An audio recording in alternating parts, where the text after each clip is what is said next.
যারা আমার সাথে যেমন ব্যবহার করে আমি ঠিক তাদের সাথে এখন তেমনই ব্যবহার করি। ও মা, তাদের ব্যবহার আমি তাদেরকেই ফিরিয়ে দিচ্ছি, তারা আবার এখন আর নিতে পারছে না। আর সত্যি বলতে আমি আমার মা বাবার অপমান কোনোদিনই সহ্য করতে পারি না, সেটা নিজের লোকই হোক বা বাইরের লোকই হোক।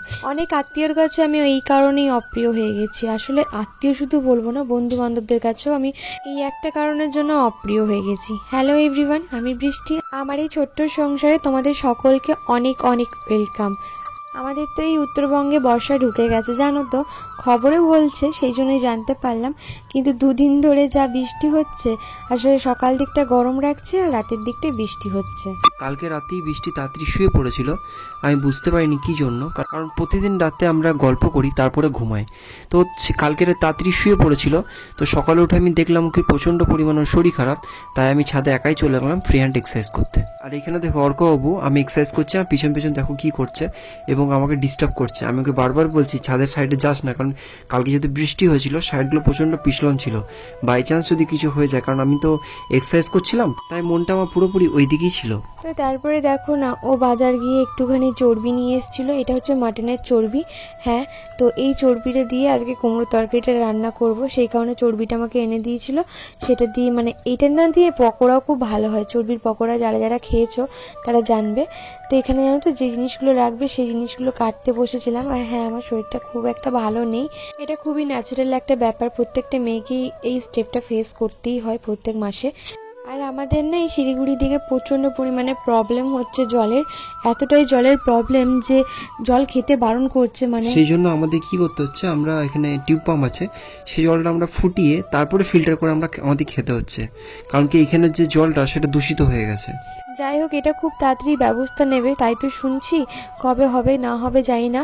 আর এখানে অনেকেই অধিকাংশ মানুষ বলছে যে এখানে উত্তরবঙ্গে নাকি বর্ষাটা ভীষণ ভয়ঙ্কর একটা রূপ নেয়। তবে একটা কথা ঠিকই, গরমটা না খুব একটা মানে গরমকালে কষ্টটা খুব একটা আমাদের তিনজনকেই ফেস করতে হয়নি। তো এখানে দেখাচ্ছি তোমাদেরকে ওই চর্বি দিয়ে কুমড়োর তরকারি কিভাবে রান্না করতে হয়।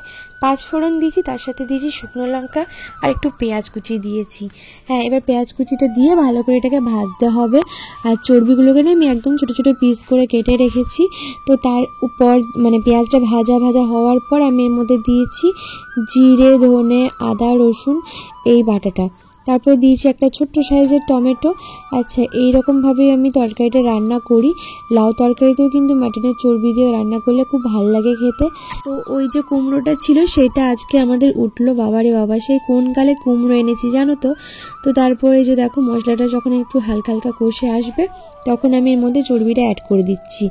আর অনেকে বলবে অনেকটা তেল বেরিয়ে যাবে, না না বেরোবে না, এটা সেই মোটা টাইপের চর্বিটা, যেটা এখন যদি না দিই সেদ্ধ হতে চাইবে না। তো এই যে মশলাটা দিয়ে ভালো করে চর্বিটা কষাচ্ছি, এটা যখন হালকা কষা কষা হয়ে আসবে মানে একটু ভাজা ভাজা হয়ে আসবে, তখন এর মধ্যে যে কুমড়ো আর আলুটা কেটে রেখেছিলাম সেই কুমড়ো আলুটাকে আমি অ্যাড করে দিচ্ছি। এই যে কুমড়ো আলু অ্যাড করে দিয়েছি। এর মধ্যে তেমন কিছু বেসিক মশলা পড়ে না, মানে গুঁড়ো মশলা বেশি কিছু পড়ে না, এর মধ্যে একটু হলুদ আর নুন আর মিষ্টিটাই পড়বে। আর হ্যাঁ, নামানোর সময় ভাজা মশলা তোমরা দিতে পারো, আমি বাটার সময় জিরে, আদা, ধনে, রসুন সব কিছু একসাথেই বেটে নিয়েছিলাম। কুমড়ো তরকারি না যে কাঁচা ছোলাটা হয় সেই ছোলা দিয়েও কিন্তু খেতে খুব ভালো লাগে। তবে হ্যাঁ, এটা আজকে চর্বি দিয়ে মানে অনেক দিন ধরেই ভেবেছিলাম করব করব করব, সেই কারণেই কুমড়োটা রেখে দেওয়া। তো এখানে নুনটা অ্যাড করে দিলাম পরিমাণ মতো। এবার জাস্ট নেড়ে মানে ভালো করে কষিয়ে নিয়ে এটাকে ঢাকা দিয়ে দেবো। এটার থেকে যে জলটা বেরোবে সেটা দিয়ে ভালো করে সেদ্ধ হয়ে যাবে। আর যদি জল না বেরো তাহলে একটু ঝিপি ঝিপি জল দিয়ে সেদ্ধ করতে হবে। অনেকেই বলেছিলে যে দিদি মাশরুমটা কী করে কাটো দেখাবে, তো মাশরুমটা তেমন কিছু না, এটা আমি অনেকদিন আগে এনেছিলাম বলে আমি দেখছিলাম পোকা টোকা আছে নাকি, দেখলাম যে না পোকা টোকা নেই। তবে হ্যাঁ, মাশরুমের গায়ে কিন্তু প্রচুর খড়কুটো লেগে থাকে বা কুটো কাটা লেগে থাকে, নোংরা লেগে থাকে। তো যাই হোক, এমনি তেমন কিছুই করি না, ডাঁটিটাকে হালকা করে ছাড়িয়ে দিই, তারপরে যে ছাতাটা থাকে সেটাকে 4 ভাগ করে নিই, মানে নর্মালি কাটি। হ্যাঁ, এটা যেহেতু ঝোল বানাবো তাই আলাদা রকমভাবে কাটছি, আদারওয়াইজ যেটা যেরকম রেসিপি সেটা সেরকমভাবেই কাটি। দেখো 4 ফালা করে কেটে নিচ্ছি, জাস্ট আলু যেরকম 4 ফালা করে কাটে সেইভাবেই কেটে নিচ্ছি। আর আগের দিনকে তোমাদেরকে নিরামিষ ঝোল দেখিয়েছিলাম ছাতুর, আজকে না আমিষ ঝোল দেখাবো। আজকে পুরো মাংসের মতো খেতে হয়েছিল। রান্নাগুলো সত্যি ভীষণ ভালো হয়েছিল, কিন্তু আমি জানতাম না ওর এতটাই শরীর খারাপ। এই শরীর খারাপ মাঝেও ও যে এত সুন্দর রান্না করতে পেরেছে, বেশি করে মাশরুমের ঝোলটা, মাশরুম আর কচু ছিল, কিন্তু বুঝতেই পারেন মাশরুম নাম ওটা মাংসর ঝোল। সত্যি রান্না এত সুন্দর করে বৃষ্টি। মায়ের হাতের রান্না অল টাইম বেস্ট হয়। তোমরা এই রান্নাটা ট্রাই করবে, এটা খুব খেতে ভালো হয়। আসলে জানো তো, কষ্ট করে রান্না করার পর যখন ছেলে বা প্রীতম বলে না যে রান্নাগুলো খেতে খুব ভালো হয়েছে, তখন না বিশ্বাস করো ওই কষ্টগুলো কষ্টই মনে হয় না। তো দেখো, কুমড়ো থেকে ভালো রকম জল বেরিয়েছে, তার মধ্যে আমি হালকা মিষ্টি দিলাম, হ্যাঁ, যাতে সব কিছু মানে টেস্টটা ব্যালেন্স থাকে সেই কারণে। আর এদিকে আলু আর কচুটা আমি কেটে নিয়েছি, আজকে ঝিঙে দিইনি, শুধু আলু কচু দিয়ে মাশরুমের আমিষ ঝোল করে দেখাবো।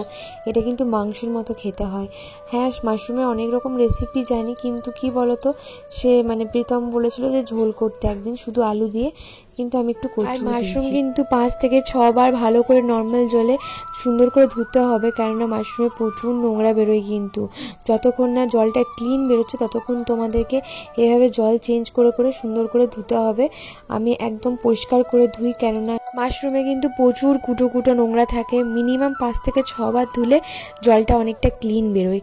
তো সেই রকম পরিষ্কার করে ধুয়ে দিয়ে নিতে হবে। তো দেখো, ভালো করে ধুয়ে নেওয়ার পর আমি এখানে একটুখানি হলুদ দিয়ে একদম হালকা ভাপাবো মাশরুমটাকে। দেখো, সোশ্যাল মিডিয়ায় থাকতে গেলে নেগেটিভ পজিটিভ কমেন্ট দুটোই আসবে, সেটা আমিও জানি বা তোমরাও জানো। হ্যাঁ, কিন্তু যারা নেগেটিভ কমেন্টটা করে তারা এটা হয়তো ভুলে যায় যে যেমন আমরা নেগেটিভটা লিখছি সেই রকমভাবে নেগেটিভ রিপ্লাইও কিন্তু আসতে পারে। আর যারা এই নেগেটিভ কমেন্টগুলো করে বসে না, তারা এটা ভেবে বসে যে আমরা যা খুশি লিখবো, কিন্তু আমাদের কোনো কিছু বলা চলবে না, যেহেতু আমরা সোশ্যাল প্ল্যাটফর্মে আমরা ভিডিও দিচ্ছি। হাসি মুখে তাদের প্রত্যেকটা খারাপ কমেন্টে ভালো মানে লাভ রিয়াকশন দিতে হবে, আর আমাদেরকে ভালো রিপ্লাই করতে হবে। এবার থেকে না আমি ভেবেই নিয়েছি যে আমার সাথে যেমন ব্যবহার করবে আমি ঠিক তাকে সেই ব্যবহারটাই ফিরিয়ে দেবো, সেটা ভালো হোক বা খারাপ হোক। এবার হয়তো অনেকেই তোমরা আমাকে বলবে যে দিদি, তাহলে তোমার সাথে তাদের কি তফাৎ রইলো? বিশ্বাস করো, এখনকার দিনে না ভালো মানুষ হয়ে থাকলে চলবে না। নরম মাটি না পায়ে থাসতে খুব ভালো লাগে, কিন্তু শক্ত পাথরে কিন্তু কেউ পা মারতে যায় না। কেন বলো তো? জানে যে পা মারতে গেলেই তার পায়ে আঘাতটা লাগবে। তাই এবার থেকে ভেবেছি নরম মাটি না, শক্ত পাথর হব, যাতে আঘাত করবার আগে 10 বার ভাবে যে হ্যাঁ, এই জায়গায় পাটা মারলে তাদেরও আঘাত লাগবে। তো বিছানাটা আজকে সুন্দর করে গোছাতে পারিনি, দেখতেই পাচ্ছ। আর এদিকে দুটো গামছা শুকিয়ে গেছিলো, বৃষ্টির কারণে কালকে রাতে ভিজে গেছিলো, তা আবার শুকিয়ে গেছে সকাল থেকে, তো এটা গুছিয়ে রেখে দিলাম। হ্যাঁ, অনেকেই বলছে দিদি ঘরটা কি সুন্দর পরিপাটি করে গুছিয়ে নিয়েছো। একদমই গো, যখন আমরা এই ঘরটায় এসেছিলাম তখন কেমন একটা ছিল ঘরটা, কিন্তু একটা টাইম মাথার উপর আশ্রয় দিয়েছে, ওই যে বললাম। তো সেই কারণে জানো তো এই ঘরটার প্রতি এত মায়া টান হয়ে গেছে। আর সামনে যে আমাদের মা থাকে, সেই কারণে আরও বেশি মায়া টান মানে বেড়ে গেছে বলতে পারো। তো এখানে কুমড়োর তরকারি তো একদম রেডি হয়ে গেছে, আর এদিকে মাশরুমটাও হালকা সেদ্ধ হয়ে গেছিলো, সেই কারণে আমি একটু জল ঝরিয়ে নিলাম। এদিকে ভাজি হচ্ছে মাছের ডিম, মাছের ডিমের আজকে টক বানাবো তেঁতুল দিয়ে। এইটা না আমার মা খুব ভালো বানায়, আর আমার খুব ভালো লাগে খেতে। অনেকেই বড়া খেতে ভালো লাগে, কিন্তু আমার না এই বড়াটা যেমন ভাজা খেতে ভালো লাগে, এই মাছের বড়া ডিম দিয়ে যদি তেঁতুল দিয়ে টক করা যায় সেটাও কিন্তু খেতে খুব ভালো লাগে। তো ভেবেছিলাম এই বড়াটা এটুকু আছে, মানে এই ডিমটা একটু আছে, তো সেটা দিয়ে একটু বড়া করে একটু টক করব। তো একটু বড়িও দেবো তার সাথে। এই যে সেই বলেছিলাম না মায়ের হাতের দেওয়া বড়ি, একটু না বড়িও দেবো, সেই কারণে বড়িটাকে হালকা করে ভেজে নিচ্ছি। একটুখানি হলুদ দেবো, তাতে বড়ির কালারটা খুব সুন্দর আসে। আর এই বড়িগুলো হচ্ছে বিউলি ডালের বড়ি, এগুলো আমার মা নিজের হাতে দিয়েছিল, আর লক্ষ্মী পুজোয় ব্যাগে ভরে দিয়েছিল, সেই বড়ি চলে এসছে আমার সাথে। বড়ির ডালের টক প্রথমবার খেলাম, সুন্দর, এত সুন্দর রান্না করেছিল যে কি আর বলবো। বৃষ্টি প্রায় দিনই নতুন নতুন রান্নার রেসিপির চেষ্টা করে, জানি না কোত্থেকে এত রেসিপি শিখে এসছে ও। সত্যি কথা বলতে ও কিছুই শিখে আসেনি ওর মায়ের কাছ থেকে, ও সবই নিজে এক্সপেরিমেন্ট করে করে নতুন নতুন নিজের মতো করে করে শিখেছে। না, যদি কেউ বলে থাকে যে ইউটিউব থেকে শিখেছে, ইউটিউব থেকেও শেখেনি ও। মানে একটা টাইম এমন হয়ে গেছিলো যে মানে সব কিছু ট্রাই করতে করতে এই জায়গায় পৌঁছে গেছে। হ্যাঁ, সব রান্না যে ইউটিউব থেকে শিখেছি তা না, এমন নয় যে মাও কিছু শেখায়নি। আসলে মা হাতে ধরে কোনোদিন শেখায়নি, তবে হ্যাঁ, মা যখন রান্না করতো বা কোনো কিছু রান্না যখন পারতাম না তখন জিজ্ঞেস করতাম, তো ওই এক্সপেরিমেন্ট করতে করতে হয়ে গেছে। তো এখানে মাছের টকটা কীভাবে করলাম বলে দিই। ওই ফার্স্টে একটু পাঁচফোড়ন দিলাম, পাঁচফোড়ন দিয়ে শুকনো লঙ্কা দিয়ে তেঁতুলের যে কাঠটা ছিল সেটা দিলাম, আর সাথে দিলাম গুড়, একটু নুন, হলুদ আর কাশ্মীরি রেড চিলি দিয়েছি দেখতে পেলে। আর এখানে ভাজা মশলা বানাচ্ছি, ভাজা মশলাটার মধ্যে পাঁচফোড়ন আছে আর শুকনো লঙ্কাই আছে। এই ভাজা মশলাটা যে কোনো টক মানে তেঁতুলের টক বলো, আচার বলো, চাটনি বলো, দিয়ে দেখবে টেস্টটা যে এত ভালো হয় না, তোমাদেরকে কি বলবো। তো তো এই যে মাছের বড়া ডিমের টক একদম রেডি বড়ি দিয়ে। এটা যে কি ভালো খেতে হয়েছিল কি বলবো, আর টক জাতীয় জিনিস আমার খুব প্রিয়। তো এবার ছাতুর ঝোলটা দেখাবো। দেখো ছাতুগুলো কিন্তু আজকে খুব ওভার কুক করিনি, মানে সেদ্ধ করিনি। আর এইদিকে সে বলছিল, মানে অর্ক বলছিল একটু তরকারি টেস্ট করবে, তো সেই কারণে প্রীতমকেও একটু দিয়েছিলাম এর মধ্যে থেকে।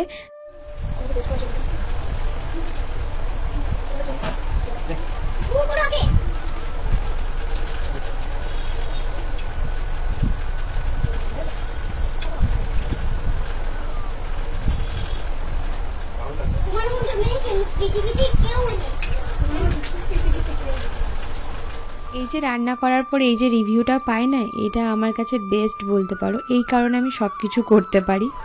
কেমন লাগলো? ভালো লেগেছে। খুব ভালো হয়েছে। একটু করে নেবে নাকি? ভালো আছে তো? রাতে রুটি করে দেবো তাহলে। তো এখানে মাশরুমটা দেখো একদম হালকা করে ভেজে নিয়েছি, খরা করে ভাজলে চলবে না, লো ফ্লেম নিয়ে একদম হালকা করে ভেজে নিয়েছি। এবার এইভাবে তোমরা ট্রাই করে দেখো, খুব ভালো হয়। এটা আমিষ বানাচ্ছি, তো এর মধ্যেও 5 ফোড়ন দিয়েছি, শুকনো লঙ্কা দিয়েছি আর দিয়েছি পেঁয়াজ। তোমরা সবাই বলবে দিদি প্রত্যেকটা রান্নাতেই তুমি 5 ফোড়ন দাও। 5 ফোড়ন এমন একটা মানে ফোড়ন না যেটা মানে তরকারির টেস্ট দ্বিগুণ বাড়িয়ে দেয়। তো আমি বলছি না 5 ফোড়ন সবেতে চলে, কিন্তু হ্যাঁ কিছু কিছু রান্নাতে চলে। তো এবার পেঁয়াজটা হালকা করে ভেজে নেওয়ার পর দেখো এর মধ্যে কচু আর আলুটা দিয়ে দিয়েছি। আমি কিন্তু সেদ্ধ করিনি, শুধু কেটে এমনি নর্মালি এটাকে ভাজছি আর একটু নুন আর হলুদ দিচ্ছি। অনেকেই বলো কচু রান্না করলে লাল পাল হয়ে যায়, এইভাবে ভেজে করবে তাহলে দেখবে কচুটা লাল পাল করবে না, গোটা গোটা আলু যেরকম হয় সেরকমই থাকে আর খুব সুন্দর কুক হয়। তো এই মশলাটা কী কী দিয়ে বানিয়েছি তোমাদেরকে তো দেখালাম। পেঁয়াজ, টমেটো, জিরে, ধনে আর আছে হচ্ছে গরম মশলা আর একটা শুকনো লঙ্কা, ব্যাস এটা পেস্ট বানিয়ে এইটা দিয়ে ভালো করে এটাকে কষতে হবে। আর তার সাথে দিয়েছিলাম আদা রসুন বাটা। এরপর নুন মিষ্টি পরিমাণ মতো দিয়ে দিলাম। এরপর এটাকে কষানো যখন হয়ে যাবে তখন ছাতুটা দিয়ে একটু হালকা কষিয়ে নিয়ে এর মধ্যে অ্যাড করে দেবো পরিমাণ মতো জল।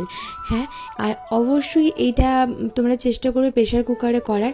আমি কড়াইয়ে করে নিয়ে তারপরে প্রেশার কুকারে দিয়ে দিই, একটা সিটি দিয়ে বন্ধ করে দিই।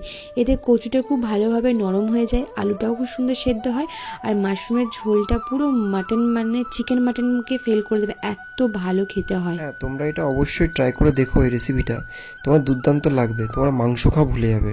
একটু ঝালই ছিল কিন্তু আমার বেশ দারুণ খেতে হয়েছিল। মায়ের হাতের রান্না অল টাইম বেস্ট। তোমরা আমার খুব কথা শুনে ভালোবাসো, কিন্তু আমার পরীক্ষা চলছে, মা এই কারণে ভিডিওতে কথা বলতে দেয় না। আমার তো পড়াশোনা ডিস্টার্ব হয়, সেই জন্যে গুড বাই, সেই জন্য আমাকে ফার্স্ট হতে হবে। ওরা তো সবাই আমার উপর রাগ করছিল যে কেন অর্কবাবুকে কথা বলতে দিই না। অর্কবাবুকে কথা না বলতে দেওয়ার এই একটাই কারণ। আর মাশরুমের ঝোলটা দেখলে কত সুন্দর একটা কালার এসছে, আর সত্যিই খুব ভালো খেতে হয়। আর এখানে কাঁচা হলুদ বাটছি। ওই যে ফেস প্যাকটা আগের দিনকে অনেকেই তোমরা বুঝতে পারোনি ফেস প্যাকটা কীরকমভাবে বানিয়েছি। তো আজকে দেখো কাঁচা হলুদটা আমি বেটে তোমাদেরকে দেখাচ্ছি। কাঁচা হলুদটাকে ভালো করে খোসা ছাড়িয়ে নেবে, আর এই প্যাকটা রামবানের মতো কাজ করবে, আমি তোমাদেরকে গ্যারেন্টি দিয়ে বলছি। এই প্যাকটা না বাচ্চাদেরকেও ইউজ করাতে পারো, যে কোনো ট্যান রিমুভ করতে খুব ভালো কাজ দেয়, স্কিনে একটা খুব সুন্দর গ্লো এনে দেয়, আর জানো তো স্কিনের যে কোনো প্রবলেম কিন্তু সলভ করে। তো এখানে ওই কাঁচা হলুদের মধ্যে নিয়েছি ওই চালের গুঁড়ো, সাথে নিয়েছি বেসন, আর এখানে গোলাপ জল, অবশ্যই গোলাপ জলটা অ্যাড করবে। তো এখানে আমি গোলাপ জল দিয়ে এই যে প্যাকটা বানিয়ে নিয়েছি। এটা কিন্তু ঘাড়ে গলায় সব মানে পায়ে হাতে পুরো ফুল বডিতে কিন্তু এটা ইউজ করতে পারো। এটা কিন্তু face scrub and face pack দুটোই কাজ করবে। আর যখন মানে এটা হালকা শুকিয়ে যাবে, এটা রাখতে হবে তোমার হচ্ছে 15 মিনিটের মতো। 15 মিনিট পর হালকা হালকা রাব করে এটা তোলার চেষ্টা করবে, জল দেবে আর একটুখানি মুখের মধ্যে ঘষে ঘষে এটা তোলার চেষ্টা করবে। এটা 1 মাস তোমরা ইউজ করে দেখো, তোমরা তার রেজাল্টটা তোমরা হাতে নাতেই পাবে। যে কোনো বাইরের ডিটেন প্যাক বলো বা ফেস প্যাক বলো, মানে খুব ভালো কাজ করে এটা। আমাদের যারা যারা এটা ইউজ করতে চাও তারা ইউজ করতে পারো। হ্যাঁ, এটা কিন্তু বাচ্চাদের উপরেও অ্যাপ্লাই করতে পারো, যাদের বাচ্চাদের মনে হয় যে হ্যাঁ ট্যান পড়ে আছে। তবে হ্যাঁ, বাচ্চাদের কিন্তু বেশিক্ষণ রেখো না। আমি কিন্তু এটা অর্কর উপরও ট্রাই করি। যখন অর্ক মনে হয় স্কিনের মধ্যে কোনো কিছু র্যাশ বা কিছু বেরোচ্ছে, র্যাশ বেরোলে অবশ্যই আমি চন্দন বাটাটা দেওয়ার চেষ্টা করি। আর এখানে দেখো দুজনকে যা সুন্দর লাগছিল না, সেই নিয়ে হাসাহাসি করছিল। আমাকে যেমন তেমন লাগছিল, প্রীতম আবার আজকে দাড়ি কেটে এসছে, পুরো জানো তো ক্লিন শেভ করে নিয়েছে, তো কেমন একটা যেন লাগছে। তো এখানে অর্ককে খাইয়ে দিচ্ছিল, স্নান টান হয়ে গেছিলো বলে আমরা একটুখানি প্যাক লাগিয়ে বসেছিলাম। তারপরে আর না স্নান টান করে খাওয়া দাওয়া করবো। আর দেখো সেদিনকে যে বেলি ফুলের গাছ দুটো নিয়ে এসলাম, সেইগুলোতে কি সুন্দর ফুল উঠেছে। অর্ক এখান থেকে ফুলগুলো ছিঁড়ে ছিঁড়ে বাবাকে দিচ্ছে, আর বাবা পুজো করবে। এত সুন্দর ফুল ফুটছে না, প্রতিদিন অনেকগুলো করে ফুল ফুটছে, কিন্তু আমরা না মাটির অভাবে গাছগুলো টবে আর লাগাতে পারছি না। আর এখানে প্রীতমই 2-3 দিন ধরে পুজো টুজো দিচ্ছে, যেহেতু ওর এখন ওয়ার্ক ফ্রম হোম চলছে। অনেকেই ভাববে বাড়িতে কেন কি করছে দাদাভাই, তো আমি বলে দিই প্রীতমকে কিন্তু অফিস এখন ঘর থেকেই হচ্ছে, আবার শুরু হবে কদিন পর। তো যদিন চলছে চলুক, আমরাও একটু টাইম পাচ্ছি একে অপরের সাথে। আর বিকালবেলায় হবে একটু পকোড়া, সেই জন্য না প্রীতম আমাকে একটুখানি কেটে দিচ্ছিল। আলুগুলোকে একটু মোটা মোটা ফ্রেঞ্চ ফ্রাইয়ের মতো কেটে দিয়েছি, আর চিকেন কেটে দিয়েছি, অল্প ছিল। তো এর মধ্যে আমি ওই আদা রসুন বাটা, জিরে গুঁড়ো, ধনে গুঁড়ো দিলাম, আর একটু কাশ্মীরি রেড চিলি দিচ্ছি, আর একটু কালারের জন্য হলুদও দিচ্ছি, আর তার সাথে নুন দিয়ে দিচ্ছি পরিমাণ মতো। আর একটা ডিমই দুটো জায়গায় ভেঙে দেবো, একটু ভিনিগারও দিয়েছি। এই যে দেখো একটা ডিম নিয়েছি, একটা ডিমই না দুটো জায়গায় ভেঙে দেবো। আর এই আলুর পকোড়াটা খেতে কিন্তু খুব ভালো লাগে, মানে এরকম মোটা মোটা ফ্রেঞ্চ ফ্রাইয়ের মতো বেশ ভালোই লাগে খেতে। আর এদিকে একটুখানি বেসন দিয়ে এটা মাখিয়ে রাখবো। ভাজার সময় কিন্তু চালের গুঁড়ো আর কর্নফ্লাওয়ারটা অ্যাড করব। এটা মাখিয়ে রেখে দেবো, দিয়ে একটু রেস্ট নেবো। জানো তো আমাদের এইদিকে তো সন্ধ্যের দিকেই ঝড় বৃষ্টি হচ্ছে। কালকে না প্রচণ্ড ইচ্ছা করছিল, যখন ঝড় বৃষ্টি হচ্ছিল তখন একটু পকোড়া, চা এসব খেতে, কিন্তু কালকে কোনো কিছু করতে পারিনি। তার কারণ হচ্ছে কালকে লাইন চলে গেছিলো, মানে কারেন্ট চলে গেছিলো এদিকে। হ্যালো এভরিওয়ান, আমরা সাজগোজ করে ছাদে এসে বসে বসে রোদ খাচ্ছি। এই যে কি করব, ভিডিওর কন্টেন্ট নেই, কিছু নেই, খুঁজে পাচ্ছে না। প্রথমে বললো গানের ভিডিও বানাবো, তারপরে হয়ে গেল। আর পেছন দিক থেকে সবাই আমাদেরকে দেখছে আর হাসছে, কি করছে এরা এত রোদের মধ্যে। তো দুপুরবেলায় ভেবেছিলাম একটু রেস্ট নেবো, কিন্তু রেস্ট তো নেওয়া হয়নি। তার কারণে যে ছাদের মধ্যে গেছিলাম কটা রিলস বানাতে। তো এখন বাজে 7টার মতো। প্রীতম একটু সন্ধে টন্ধে দেখিয়ে এদিকে আমাকে একটু হেল্প করতে এসছে। ওই কর্নফ্লাওয়ার, চালের গুঁড়ো মাখিয়ে নিয়েছি, আলুটার মধ্যে মাখিয়ে নিয়েছি, চিকেনটার মধ্যে মাখিয়ে নিয়েছি। একটু সাদা তেল দিয়ে দিল আমাকে এদিকে। ওইগুলোকে, চিকেনগুলোকে ফার্স্টে পকোড়া করে ভেজে তুলে নিচ্ছি, তারপরে আলুর যে ফ্রেঞ্চ ফ্রাইয়ের মতো করে কেটে রেখেছিল ওইগুলোও ভেজে নিচ্ছি। তোমরা একটু আলুর পকোড়াটা ট্রাই করো এইভাবে, এত ভালো খেতে হয় কি বলবো তোমাদেরকে, দারুণ লাগে খেতে। কিন্তু পকোড়া বা ফ্রেঞ্চ ফ্রাইয়ের মধ্যে কোনো রকম মানে ঝাল দিইনি, সেই কারণে এখানে কটা না কাঁচা লঙ্কা মাঝখান থেকে ফেলে দিলাম বেসনের ব্যাটারটার মধ্যে, একটু ভেজে নেবো। তার কারণ হচ্ছে একটু পকোড়া টকোড়া জিনিসটা একটু ঝাল না হলে ভালো লাগে না, কিন্তু বেশি ঝাল মানে ঝাল ঝাল করলে অর্ক আবার খেতে পারবে না, সেই কারণে ঝালটা শুধু মানে ইচ্ছা করলে আমি আর প্রীতম খাবো, সেই কারণে। তো এখানে পকোড়াগুলোতে একটু একটু করে ভাজছিলাম। আর এদিকে ততক্ষণে ঝড় হালকা হালকা শুরু হয়ে গেছিলো। আমি শুধু ভয় পাচ্ছিলাম যে লাইনটা যেন না চলে যায়, মানে কারেন্ট যদি চলে যায় খুব মুশকিল হয়ে যাবে এই সময় ভাজাভুজি করার। আজ কেন জানি না শরীরটা এত ল্যাদ লাগছিল, ঠিক ল্যাদ না, শরীরটা খারাপ লাগছিল। ওষুধ খেলাম, 2বার ওষুধ খেয়ে শরীরটা ঠিক হলো না। তাই দেখো বৃষ্টি কি আজকে সারাদিন ওর শরীর খারাপ থাকা সত্ত্বেও সব কাজ ওকে একাই করতে হলো। এখন দেখো পকোড়া ভাজছে, কখনো রান্না করছে, কিন্তু ও নিজের টাইম টু টাইম নিজের কাজটা ঠিক করে রাখছে। একটা মেয়ে সংসারে যতই কাজ করুক না কেন, দিনের শেষে তাকে কথা শুনতেই হবে যে তুমি সারাদিনে কি করলে। আমরা ছেলেরাও কষ্ট করি, কিন্তু একটা মেয়ে যে তার শরীরে কত যে রোগ বা তার কত যে প্রবলেম হয় প্রতি মাসে, সেটা বলে কেউ বোঝাতে পারবে না। আমরা যতই বলি বা আমরা মেন্টালি সাপোর্ট দিই, কিন্তু তার কষ্টটা সেই মেয়েটাই জানে একমাত্র। এত কিছু রান্না করার ওর কি কোনো প্রয়োজন ছিল? কিন্তু দেখো আমাদের জন্য ও প্রতিদিন কিছু না কিছু রান্না করবেই করবে। প্রথমে তো আমি দেখিনি, পরে দেখছি ওর পাগুলো প্রচণ্ড পরিমাণে ফুলে গেছে এবং কষ্টে ও শুয়ে পড়ছিল বারবার করে, কিন্তু তাও উঠে ও বলছিল না রাতের জন্য কিছু করে দেবো কি। বললাম না, কিচ্ছু করতে হবে না। তারপর দেখলাম নিজেই ও উঠে গেল, উঠে গিয়ে ও পরোটাগুলো ছিল পরোটাগুলো মেখে করতে শুরু করে দিল। আর আমি যখন কোনো কিছু রান্না বান্না করি, অর্ক 10 বার রান্নাঘর থেকে ঘুরে যাবে, মা কি করছো, কি সুন্দর একটা সেন্ট উঠছে, কি রান্না করছো। তো সবার আগে আমি ওকে আগে দিই, জানো তো, যা কিছু হয় ওকে আগে দিই, টেস্ট করাই, তারপরে অন্য কথা। তো এখানে দেখো মোটামুটি হয়ে গেছিলো, অর্ককে দিয়ে দিয়েছিলাম, আর অর্ক শেষ হচ্ছিলো আর নিয়ে যাচ্ছিলো। আর ওইদিকে বেশ ঝড় বৃষ্টি হয়েছে। দেখো আমার এখানে পকোড়া ভাজা হয়ে গেছে, আর সে ওইদিকে এখন চা বানাচ্ছিল। আমার না চায়ের নেশা একদমই ছিল না, কিন্তু জানো তো প্রীতমের হাতে চা খাওয়ার পর থেকে আমার আমার বলে না ওই অ্যাডিকশনের মতো হয়ে গেছে জিনিসটা। তো এখানে ওর 1 কাপ আমার 1 কাপ করেছে। চাটা করার পর আবার এখানে আবার উপর থেকে হালকা করে কফি, মানে একটু কফি দিচ্ছিল। আর আজকে দাড়িটা কেটে কেমন যেন লাগছে। তো যাই হোক, এখানে বেশ পকোড়াগুলো কিন্তু বেশ ভালোই লাগছিলো খেতে, দারুণ লাগছিল। আর এদিকে বৃষ্টি হচ্ছে, দেখছো কত ঝমঝমিয়ে, এরকম ঝমঝম বৃষ্টি হচ্ছে আর আমরা ভেতরে চা আর পকোড়া নিয়ে বসে আছি। ভাবো একবার, মানে আমার তো দারুণ লাগে এরকম বৃষ্টি পড়বে, পকোড়া, চা বা ভাজাভুজি কিছু খাবো। এই বৃষ্টির দিনে কিছু মাথায় এলে মনে হয় খিচুড়ি খাবো, জানো তো, কিন্তু এতটাও ঠান্ডা ওয়েদার করেনি যে খিচুড়ি খাবো।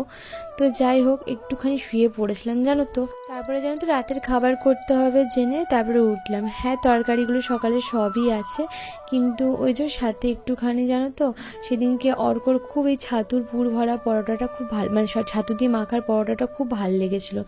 তো ও যেহেতু আবদার করলো, ওই জন্য ভাবলাম ওদের জন্য একটু বানিয়েই দিই। তো এখানে হালকা করে আগের দিন যেভাবে মেখেছিলাম সেভাবেই মেখে কটা করছি জানো তো। খুব একটা বেশি মাখিনি, কারণ খুব একটা বেশি হবে না। আর কালকে না একটু ভেবেছি ওই কুমড়ো তরকারিটা বেঁচে গেছে, কুমড়ো তরকারি, ছাতুর তরকারি সবই রয়ে গেছে জানো তো। আশা করছি কাল সকালে তেমন কিছু রান্না করতে হবে না। ওই দেখি ভাবি, যদি মনে হয় তো একটু ডাল করব বা কিছু করব, তেমন কিছু রান্না কালকে করব না। কালকে সকালটা একটু রেস্ট নেবো ভেবেছি।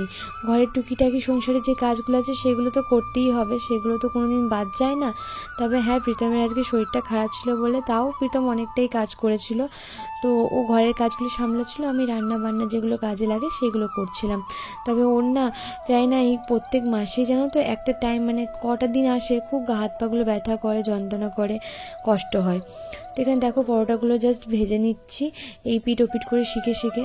আর এটা না খেতে ভাল লাগে। প্রথমে ভেবেছিলাম তরকারি, কুমড়ো তরকারিটা আছে ওটা দিয়ে সবাই খেয়ে নেবে, কিন্তু তারা বললো কুমড়ো তরকারি দিয়ে খাবো না, টমেটো কেচাপ দিয়ে খাবো। আসলেই খুব সুন্দর লাগছিলো টমেটো সস দিয়ে খেতে জানো তো। পরোটাগুলো তো বেশ সুন্দরভাবে মাখা হয়েছিল। আগের দিনকে তোমাদের সাথে শেয়ার করেছি এটা কি দিয়ে মেখেছি। তো পুর ভরার থেকে বলবো এইভাবে মেখে ছাতুর পরোটাটা বেশি ভাল লাগে। তো এই যে প্রীতম এবার খাবারটা বেড়ে দিচ্ছে, অর্ককে 2টো দিয়ে দিয়েছে। আর অর্ক এই পুর ভরা মানে এই পরোটাটা খেতে এত ভালো লাগছে ওর, ও প্রায় টাইমই বলছে মা বানিয়ে দাও বানিয়ে দাও। আমি শুধু একটা কথাই জানি যে ঘরের যে কোনো খাবারই কিন্তু হেলদি। নিজের মনের মতো করে বানাও আর নিজের মনের মতো করে খাও। তো খাওয়া দাওয়ার পর প্রচণ্ড পরিমাণে কষ্ট পাচ্ছিল, তাই ওকে হট ব্যাগ একটু জল গরম করে দিলাম। এই জলটা প্রথমে খুব অতিরিক্ত গরম করে নিয়েছিলাম, তাই কিছুক্ষণ রেখেছিল। তো রাখার পরও যখন নিয়ে হয়তো আরাম পেলো, কারণ এইগুলো নিয়ে তো পুরোপুরি রিলিফ পাওয়া যায় না। তবে হ্যাঁ, ক্ষণের জন্য ও একটু আরাম হয়তো পেয়েছে। তো এইখানে অনেকেই হয়তো নেগেটিভ কমেন্ট করতে পারো যে আমি বৃষ্টির পা কেন ধরছি, বা ওর পা ধরে কেন ওকে আমি এই যে দেখতে পাচ্ছ এইখানে ওর যাতে আরাম পাই করছি। তো স্বামী স্ত্রী হচ্ছে অর্ধাঙ্গিনী, মানে অর্ধেক। তো এইখানে বৃষ্টির পাগুলো ফুলে গেছে, ব্যথা করছে, তার জন্য একটু তেল আর রসুন দিয়ে এটা গরম করছি। আর এদিকে দেখো বদমাশি করছে, কি সুন্দর ভোলা ভালা মুখ, যেন ভাজা মাছটা উল্টে খেতে পারে না, তাই না সোনা? মালিশ করব মায়ের হাতে, এই রাখো গরম করছে সেই যুদ্ধে বাবা। ওই যে মা শুয়ে আছে, এই যে বাগালো খুব ব্যথা করছে, সেই জন্য। তো আমার যখন শরীর খারাপ হবে আমার হাত পা টিপে দেয়, ও আমার মাথা টিপে দেয়, সুতরাং এটা আমার দায়িত্ব, ওকে আগলে রাখার দায়িত্বটা তো আমারই। তো চলো ভিডিওটা আজকে এখানেই শেষ করছি। সবাই ভালো থাকো, সুস্থ থাকো এবং সবাইকে ভালো রেখো। আজ আসি, কালকে আবার দেখা হবে, টাটা।